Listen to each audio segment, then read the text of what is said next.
ఫైనల్‌గా మనము TG EAP సెట్‌కి సంబంధించి లాస్ట్ స్టేజ్‌కి అయితే వచ్చేసామండి. మనకి ఈ రోజు నుంచి ఇంటర్నల్ స్లైడింగ్ స్టార్ట్ కాబోతుంది. అది మధ్యాహ్నం 2 గంటలకి స్టార్ట్ అవుతుందని చెప్పేసి మనకి ఇక్కడ ఒక స్క్రోలింగ్ అయితే వస్తుంది. అండ్ మనకి ఏ కాలేజీలో ఏ బ్రాంచెస్‌లో సీట్స్ వేకెంట్ ఉన్నాయి అనే లిస్ట్ ఈరోజు మనకి దాదాపు 11, 11:30 గంటలకి మార్నింగ్ వచ్చే అవకాశం ఉందన్నమాట. అది వెబ్‌సైట్‌లో పెడతారు. మీరు కావాలంటే అది చూసుకోండి.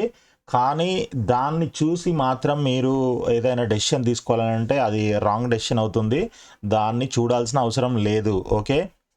మీరు చూడాల్సింది ఏంటి అనంటే కట్ ఆఫ్ ర్యాంక్ అనమాట. కట్ ఆఫ్ ర్యాంక్ కూడా చూడాల్సిన అవసరం లేదు నిజం చెప్పాలంటే.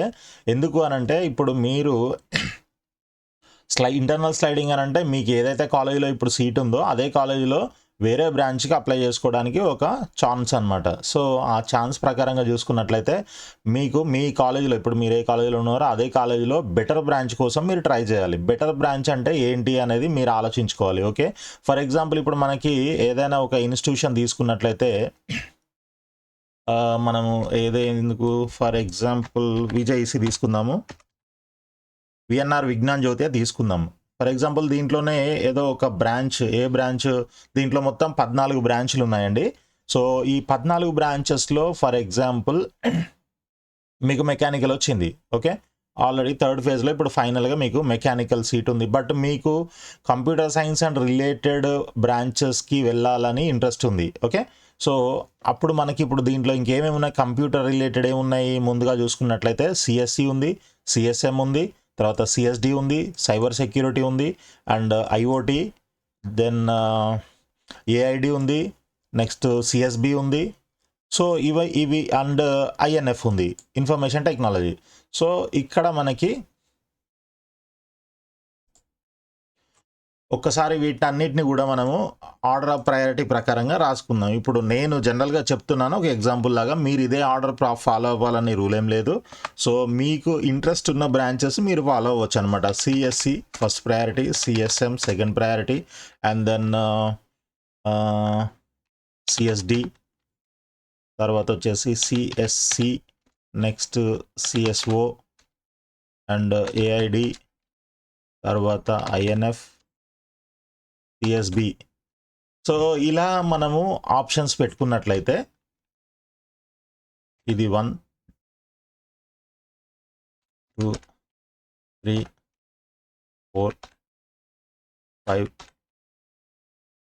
6, 7, 8. సో ఈ విధంగా మొత్తం 14 బ్రాంచ్లు ఉన్నాయి. దాంట్లో మనకు ఆల్రెడీ మెకానికల్ వచ్చింది, కానీ మనము మిగిలిన 13 బ్రాంచెస్ పెట్టట్లేదు. ఓన్లీ 8 బ్రాంచ్లు మాత్రమే పెడుతున్నాము. ఇన్ కేస్ 8 బ్రాంచీల్లో మీరు ఫస్ట్ ఆప్షన్ సిఎస్సి పెట్టారు కాబట్టి ఈ ఫస్ట్ ఆప్షన్ అవైలబుల్ ఉంటే, సీట్ అవైలబుల్ ఉంటే మీకు ఆ సీటు ఇస్తారనమాట. సీట్ అవైలబుల్ ఏ విధంగా ఉంటుంది అని అంటే, ఒకటి థర్డ్ ఫేజ్ తర్వాత అన్ఫిల్డ్ సీట్లు ఏమైనా ఉన్నట్లయితే అవి, ఆ తర్వాత అన్ఫిల్డ్ కాకుండా ఫిల్ అయిన సీటు కూడా ఎవరైనా సీటు వదిలేసుకుంటే వాళ్ళు, అంటే సీట్ అలాట్ అయినా కూడా థర్డ్ ఫేజ్లో సీట్ అలాట్ అయినా కూడా వాళ్ళు ఫీజు కట్టకుండా, ఫిజికల్ రిపోర్టింగ్ చేయకుండా, ఆన్లైన్ రిపోర్టింగ్ చేయకుండా సీటు వదిలేశారో వాళ్ళు, అండ్ సీటు క్యాన్సిల్ చేసిన వాళ్ళు, సీట్ కన్ఫర్మ్ చేసుకున్న తర్వాత క్యాన్సిల్ చేసుకున్న వాళ్ళు ఎవరైనా ఉన్నట్లయితే అలాంటి సీట్లు మనకి వేకెంట్ లిస్ట్లో ఉంటాయి. కాబట్టి అలా మీకు ఈ సిఎస్సి అవైలబుల్ ఉన్నట్లయితే మీ ర్యాంక్ని బట్టి మీకు ముందుగా ఇప్పుడు ఈ విఎన్ఆర్ విజ్ఞాన్ జ్యోతిలో ఎంతమంది స్టూడెంట్స్ ఉన్నారు, వాళ్ళ యొక్క ర్యాంక్ ఏంటి, ఆ ర్యాంక్ ముందు ర్యాంక్ ఎవరికి ఉంది, స్టార్టింగ్ ర్యాంక్ అనే దాన్ని బట్టి ఇక్కడ వాళ్ళు ఇచ్చిన ఫస్ట్ ప్రయారిటీ, సెకండ్ ప్రయారిటీ ఇలా ఆప్షన్స్ని బట్టి సీట్ అలాట్మెంట్ చేయడం జరుగుతుందన్నమాట. అయితే ఇక్కడ చూడండి, ఇప్పుడు మనం ఈ విధంగా ఇచ్చాము. ఇప్పుడు ఫస్ట్ ఆప్షన్ సిఎస్సి లేకపోతే సిఎస్ఎం ఉందా లేదా చెక్ చేస్తారు. సిఎస్ఎం అవైలబుల్ ఉంటే సిఎస్ఎం ఇస్తారు. ఆ తర్వాత సిఎస్డి. అలా మీకు 8 ఆప్షన్లలో ఏ సీట్ అవైలబుల్ ఉన్నా కూడా అక్కడ సీట్ ఇస్తారు. ఫర్ ఎగ్జాంపుల్ ఇక్కడ ఈ సీట్ అవైలబుల్ ఉంది, ఆ సీట్ అక్కడ మీకు అలాట్ చేసేసి మీకు ఆల్రెడీ వచ్చిన మెకానికల్ సీట్ ఏదైతే ఉందో దాన్ని క్యాన్సిల్ చేస్తారు. క్యాన్సిల్ చేసేసి మీ వెనకాల వచ్చే వాళ్ళకి ఓపెన్లో పెడతారనమాట. అంటే విఎన్ఆర్ విజ్ఞాన్ జ్యోతిలో మెకానికల్ సీటు ఇంకొకటి ఎక్స్ట్రా యాడ్ అవుతుంది. ఆల్రెడీ ఒక 9 సీట్లు ఉన్నాయనంటే ఇది మెకానికల్ సీటు 10 అవుతాయి అనమాట. లేదా అసలు మెకానికల్లో సీట్సే లేవు అని అంటే ఒకటి కొత్తగా జనరేట్ అవుతుంది. అంటే మీ వెనకాల వచ్చే క్యాండిడేట్ ఎవరైతే ఉంటారో వాళ్ళకి మెకానికల్ సీట్ అవైలబుల్గా ఉంటుంది. ఇక్కడ మెకానికల్ అని కాదు, నేను జనరల్గా చెప్తున్నాను. సపోజ్ ఇప్పుడు మీకు ఆల్రెడీ సిఎస్డి వచ్చిందనుకోండి, మీకు సిఎస్డి వచ్చినప్పుడు మీరు ఏం చేయాలి, మీకు సిఎస్డి కంటే బెటర్ బ్రాంచ్ మాత్రమే కావాలి అని అనుకుంటారు కాబట్టి దానికంటే బెటర్గా ఉన్నవి ఏంటి, సిఎస్ఎం లేదా సిఎస్సి 2 బ్రాంచ్లే ఉంటాయి. లేదు పర్టికులర్గా మీకు ఇంకా వేరేది ఏదైనా సైబర్ సెక్యూరిటీ కానీ, ఐఓటీ కానీ, లేకపోతే ఇన్ఫర్మేషన్ టెక్నాలజీ, ఏఐడి ఇట్లాంటి, ఇంకా లేదు ఎలక్ట్రానిక్స్ కానీ, ఇంకా ఇలాంటివి ఏమైనా కావాలి అని అనుకుంటే మాత్రమే మీరు అలాంటి బ్రాంచ్లు పెట్టండి. లేదు అని అంటే మీరు వేరే బ్రాంచ్ల జోలికి మాత్రం అస్సలు వెళ్ళకండి. ఓకే, సో అప్పుడు మీరు ఏం చేస్తారు, సిఎస్డి ఆల్రెడీ ఉంది కాబట్టి సిఎస్డిని తీసేస్తారు. సిఎస్డి తీసేసి only first option, second option CSC and CSM ఈ 2 ఆప్షన్లే ఇస్తారు. ఈ 2 ఆప్షన్స్లో మీకు ఏదైనా అవైలబుల్ ఉంటే, ఏదైనా కొత్తగా రైజ్ అయినట్టు అవైలబుల్ ఇన్ ద సెన్స్ మీకు ఇప్పుడు డిస్ప్లే 11:30కి డిస్ప్లే చేయబోయే లిస్ట్లో అవైలబుల్ ఉంటే ఇస్తారు, లేకపోతే ఇవ్వరు అని రూల్ కాదు అక్కడ. ఒకవేళ ఈ internal sliding process, allotment process start అయిన తర్వాత అరైజ్ అవుతుంటాయి అన్నమాట కొన్ని వేకెన్సీస్. ఎవరైనా సీట్స్ స్లైడ్ సారీ అండి, సీట్లో అదే స్లైడింగ్ అవుతూ ఉంటారు కాబట్టి వాళ్ళు వదిలేసిన సీట్లు కూడా కొత్తగా వేకెన్సీస్ రైజ్ అవుతుంటాయి కాబట్టి అలాంటి సీట్లలో ఎక్కడైనా అవైలబిలిటీ ఉన్నట్లయితే డెఫినెట్గా అది మీకు ఇచ్చే ప్రయత్నం చేస్తారు. కాబట్టి సో మీకు ఏం కావాలి అనేది ఇంపార్టెంట్ అనమాట. మీకు కావాల్సింది, మీకు ఇంట్రెస్ట్ ఉన్నది మాత్రమే పెట్టండి. వేరే బ్రాంచ్లు అన్నీ పెట్టకండి దయచేసి. ఇంతకుముందు లాగా మీరు అదే మీకు అవసరం లేని, మీకు మంచి కాలేజ్ వచ్చిన, సెకండ్ ఫేజ్లో మంచి కాలేజ్ వచ్చిన, థర్డ్ ఫేజ్లో బై మిస్టేక్ పెట్టారో, లేకపోతే తెలిసి పెట్టారో, తెలియదు కానీ కొన్ని తర్వాత రియలైజ్ అయ్యారు, థర్డ్ ఫేజ్లో నాకు సెకండ్ ఫేజ్లో వచ్చిందే బాగుంది, థర్డ్ ఫేజ్లో వచ్చింది నాకు నచ్చలేదు అనేసి నాకు చాలామంది మెసేజ్లు, కామెంట్లు లేదా మనకి కాల్ చేసి కూడా మాట్లాడడం జరిగిందనమాట. సో అలాంటి మిస్టేక్స్ చేయకండి. సో ఇక్కడ నుంచి అంటే మీకు ఏదైతే ఉందో దానికంటే బెటర్మెంట్ కోసం మీరు ప్రయత్నం చేస్తున్నారు తప్ప మీరు ఇంకా కిందకి వెళ్ళాలి, ఇంకా డౌన్ గ్రేడ్కి వెళ్ళాలి, డిగ్రేడ్ అవ్వాలని కాదు కదా. కాబట్టి మీరు పెట్టే ఆప్షన్స్ జాగ్రత్తగా పెట్టుకోండి. వచ్చిన మంచి కోర్సుని వదులుకోకుండా దానికంటే బెటర్ కోర్సులు మాత్రమే మీరు ఆప్షన్స్లో ఇవ్వండి. ఓకే, సో ఇంకా మీకు ఏమైనా డౌట్స్ ఉన్నట్లయితే మీరు డెఫినెట్గా కింద కామెంట్స్లో రాయొచ్చు. ఇది జస్ట్ ఇదంతా నేను చెప్పినంత ఎగ్జాంపుల్. మీకు మీ కాలేజీలో ఏ కాలేజ్ అయితే ఆ కాలేజ్ చూసుకోండి. ఆ కాలేజీని బట్టి మీకు దాంట్లో అవైలబుల్ ఉన్న, ఫర్ ఎగ్జాంపుల్ ఇప్పుడు మనం ఇది తీసుకున్నాం కాబట్టి ఇలా ఉంది. ఒకవేళ అది కాకుండా వేరే కాలేజ్ అనుకోండి, వేరే కాలేజ్ ఫర్ ఎగ్జాంపుల్ ఇప్పుడు భారత్ ఉంది, భారత్ ఇన్స్టిట్యూట్ ఉంది. దీంట్లో 9 బ్రాంచ్లు ఉన్నాయి. దీంట్లో మనకు ఆల్రెడీ సిఎస్ఎం వచ్చింది. ఇంకా సిఎస్ఎం నుంచి ఎక్కడికి వెళ్తే సిఎస్సికి వెళ్ళాలి, లేదంటే సిఎస్ఎంలోనే ఉండాలి. ఓకే, ఈ 2 బ్రాంచ్లు ఇంకా బెస్ట్ టాప్ అనమాట. సో ఆ విధంగా చూసుకున్నట్లయితే మీరు పెట్టాల్సింది ఓన్లీ ఒక ఆప్షన్ సిఎస్సి పెడతారు. సిఎస్సి కావాలనుకుంటే, లేదు సిఎస్ఎంఏ నాకు ఇంట్రెస్టెడ్ అని అనుకున్న వాళ్ళు కూడా కొంతమంది ఉన్నారు. సిఎస్సి కంటే కూడా సిఎస్ఎంకి, ఆర్టిఫిషియల్ ఇంటెలిజెన్స్ అండ్ మెషిన్ లెర్నింగ్కి ప్రయారిటీ ఇచ్చే వాళ్ళు కూడా చాలామంది ఉన్నారు. కాబట్టి కొంతమంది సిఎస్ఎంలోనే ఉంటారు అని అనుకుంటే వాళ్ళు అసలు ఆప్షన్సే పెట్టాల్సిన అవసరం లేదు. మీ సిఎస్ఎం సీటు మీకు అలాగే ఉంటుంది. సో ఇంకా మీరు ఆప్షన్స్ పెట్టాల్సిన అవసరం ఉండదు. లేదు ఆల్రెడీ మాకు సిఎస్సి కావాలి, మాకు సిఎస్ఎం ఉంది, సిఎస్సి కావాలి అనుకున్న వాళ్ళు ఒక ఆప్షన్ పెట్టుకోవచ్చు. లేదు ఇక మాకు ఆల్రెడీ సిఎస్సి వచ్చింది అని అనుకున్న వాళ్ళు ఇంకా వేరేది అసలు పెట్టాల్సిన అవసరం లేదు. అలాంటి వాళ్ళు అసలు మీరు ఈ ఇంటర్నల్ స్లైడింగ్లో పార్టిసిపేట్ చేయాల్సిన అవసరం లేదు. ఒకవేళ సిఎస్సి వద్ద నాకు వేరేది కావాలి, ఈసీఈ కావాలి, మెకానికల్ కావాలి, లేకపోతే సివిల్ కావాలి, లేకపోతే సైబర్ సెక్యూరిటీ కావాలి, ఇలా వేరే మీకు ఇంట్రెస్ట్ ఏమైనా ఉన్నట్లయితే డెఫినెట్గా మీరు ఆప్షన్స్ అయితే పెట్టుకోవచ్చు. Purely based on your interest అనమాట. ఓకే, ఆ ఇంట్రెస్ట్ ఏంటి అనేది చూసుకొని జాగ్రత్తగా పెట్టుకోండి. అంత తొందరపడి లేకపోతే బై మిస్టేక్ ఏదో చేసి పెట్టాల్సిన అవసరం లేదు. 1-2 సార్లు ఆలోచించుకోండి. మనకి ఇప్పుడు ఈరోజు మధ్యాహ్నం స్టార్ట్ అవుతుంది ఇంటర్నల్ స్లైడింగ్ వెబ్ ఆప్షన్స్ అనేది.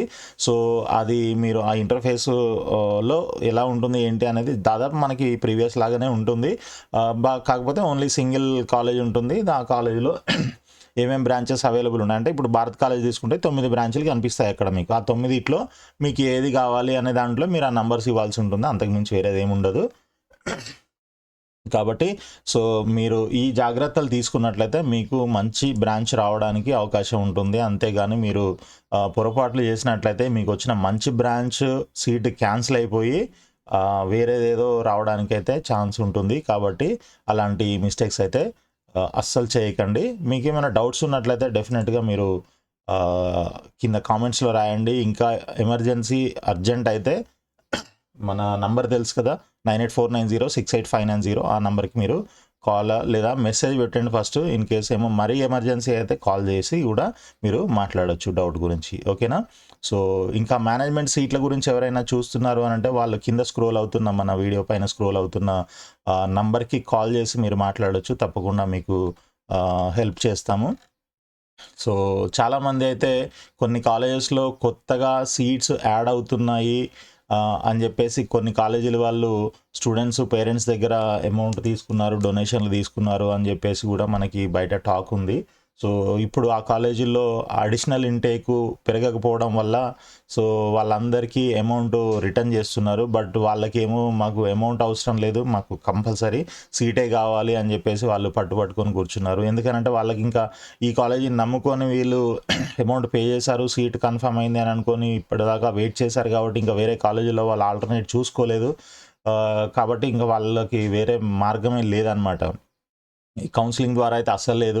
పోతే ఇంకా మేనేజ్మెంట్ కోటాలోనే వెళ్ళాలి. ఆ మేనేజ్మెంట్ కోటాలో కూడా మంచి మంచి కాలేజెస్లో దాదాపు సీట్లన్నీ అయిపోయాయి. ఇంకేమైనా ఉంటే 1, 2 అలాంటి సీట్లు ఏమైనా మిగిలిపోయి ఉంటే మీరు స్పాట్ అడ్మిషన్లో ట్రై చేసుకోవడానికి అయితే ఛాన్స్ ఉంటుంది. సో అలాంటి వాళ్ళు ఎవరైనా ఉన్నట్లయితే మీరు తప్పకుండా స్పాట్ అడ్మిషన్లో ట్రై చేయండి. సో అది కూడా బేస్డ్ ఆన్ మీ ఏమంటారు జేఈ ర్యాంక్ కానీ లేకపోతే intermediate EAMCET EAP set rank లేదా ఇంటర్మీడియట్ పర్సంటేజ్ మీద కానీ ఇలాంటివి బేస్ చేసుకొని మీకు ఆ సీట్ అలాట్మెంట్ అనేది ఉంటుంది. సో మీ ర్యాంక్ని బట్టి మీ మార్క్స్ని బట్టి మీరు చూసుకొని ఏ కాలేజీకి అప్లై చేసుకోవాలి ఏంటి అనేది మీరు ట్రై చేసుకోండి. స్పాట్ అడ్మిషన్కి సంబంధించింది నోటిఫికేషను దాదాపు అన్ని కాలేజీలు మనకి న్యూస్ పేపర్స్లో యాడ్ ఇస్తూ ఉంటాయి, లేదా వాళ్ళ వెబ్సైట్కి వెళ్ళి కూడా మీరు రెగ్యులర్గా చెక్ చేసుకోవచ్చు. మీరు ఏ కాలేజీలో స్పాట్ అడ్మిషన్కి ట్రై చేద్దాం అనుకుంటున్నారో వాళ్ళ వెబ్సైట్కి వెళ్ళినట్లయితే అక్కడ మీకు డీటెయిల్స్ అయితే అప్డేట్ చేస్తారు. కాబట్టి అక్కడ నుంచి మీరు డైరెక్ట్గా వాళ్ళు ఇచ్చిన డేట్ రోజు స్పాట్ అడ్మిషన్కి వెళ్ళి అక్కడ మీరు స్పాట్ అడ్మిషన్లో పార్టిసిపేట్ చేసి ఏదైనా సీట్ రావడానికి ట్రై చేసుకోవచ్చు అనమాట. ఓకే, సో ఇదండి ఈరోజు వీడియో. మళ్ళీ ఏదైనా అప్డేట్ ఉన్నట్లయితే దానికి సంబంధించిన అప్డేట్స్ అన్నీ కూడా మీకు ఫర్దర్ వీడియోలో మీకు పోస్ట్ చేస్తాను. సో వీడియోని లైక్ చేసి దయచేసి ఛానల్ని సబ్స్క్రైబ్ చేయండి. అదేవిధంగా మీ ఫ్రెండ్స్ కూడా షేర్ చేయండి. And all the best. Thank you so much.